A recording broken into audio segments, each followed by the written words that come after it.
ওবা হাত দে ওবা হাত দে আর আমার আতো কান্না তার কুচোর ভিতরে হারায়।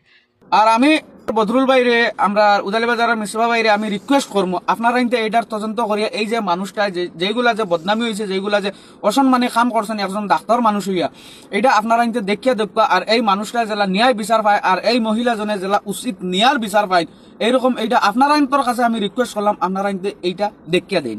হ্যালো আসসালামু আলাইকুম কিতা খবর সবার আশা করি ভালো আছো আর আমিও ভালো আছি। আমি রস্টার হাজার মাতলিকে সাইডে দিয়ে একটা ভিডিওর ক্লিপ দেখতে পারলাম বর্তমানে সাউন্ড নাই আমি 200 কথা মাত মাতিলে আপনারা কিন্তু বুঝতে পারবা। এই ভিডিওটা হয়েছে তোমার গিয়া সৌরঙ্গী বাজারর তোমার এই মহিলাজনের বাড়ি আর এই বাইরে তো তুমি জানি অলরেডি চিন দেয় আর ওই যে সাইডে দিয়ে আপনারা কিন্তু একটা ফটো দেখতে পারতা তাই নইলে বলে ডাক্তার সাহেব। তো বললে প্রথম আমি ভিডিওর ক্লিপটা লাগাইলে আপনারা কিন্তু ভিডিওর ক্লিপ দেখি লোক বাদে আমার 200 কথা মাত আছে ভিডিওটা শেয়ার করে 10 জনের কাছে পৌঁছে দিবা যাতে 10 জনে ন্যায় বিচার পান আর এই মহিলাজনে আর এই বাড়িটায় উচিত তদন্ত উচিত যেটা বিচার উচিত ন্যায় বিচার এই মানুষটায় ন্যায় বিচার পাইতে লাগে এটা যে চাও। আমার হয়েছিল বেমার হয়েছিল জোড়াবুকের থাকি ডাক্তার দেখাই আসিলি আনছিলাম আনার বাদে ডাক্তার পয়সা লাগিয়া কিন থেকে আনতাম পারছি না বাদে বাড়িতে আইসি আইয়া 2-3 খান নাকি ফার্মেসিত ঔষধ খুঁজাইছি 2-3 খান ফার্মেসি কইছে তার গেছে আইসিলি ফর ঔষধ নাই বাদে তার গেছে গেছন গিয়া জিকাইছন আসেনি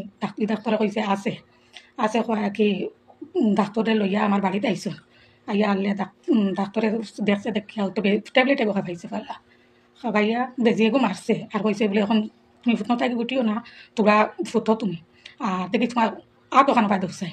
আট ওখান নিচে নিয়ে চাইছে চাইয়া কইছে হয়েছে তোমার লগে উফরি আছে তা আমি তোরা তবে পড়নো তবে পড়াত লাগিয়া ওবা হাত দে ওবা হাত দে আর আমার আট ওখান নিয়ে তার কুচোর ভিতরে হারায়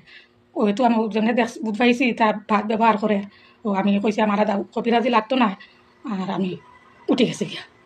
উঠে তো গেছে গিয়ে বাদে ডাক্তারও গেছে গিয়ে বাদে আমার তাই আমার স্বামী জিকাইছন কিতা হয়েছে ও বাদে সকালে আমি কইছি যে না ওলা ওলা ঘটনা করছে আমি আড়ি ঘুরে দিয়ে বেজি মারাইতাম না। এখন মাছ হলে সবচেয়ে ইম্পর্টেন্ট ওখান মাছ যে কোনো ফার্মেসি হোক যে কোনো মেডিকেল হোক এতে হোলসেলার হোক আর রিটেলার হোক কোনো ডিগ্রি না লইয়া তুমি ডাক্তার কিলা হইলে 2 নম্বর হয়েছে কি ডাক্তারি লইতে হইলে মেডিকেল খুলতে হইলে বা ফার্মেসি খুলতে হইলে একটা লাইসেন্সর দরকার আর এই লাইসেন্সটা খেয়ে দেয়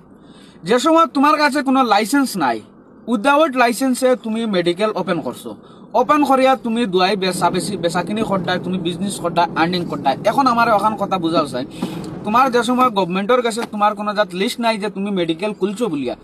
তোমার মেডিকেল থেকে আনিয়া কোনো সামানেকো খাইলাম কোনো ট্যাবলেটকো খাইলাম আমার রিয়েকশন হয়ে গেল এই রিয়েকশনের জিম্মাটা খেয়ে লইব জিম্মাটা তো লই যায় না। সবচেয়ে ইম্পর্টেন্ট আমি মানে আসাম গভর্নমেন্টের কাছে আর আসাম পুলিশ প্রশাসন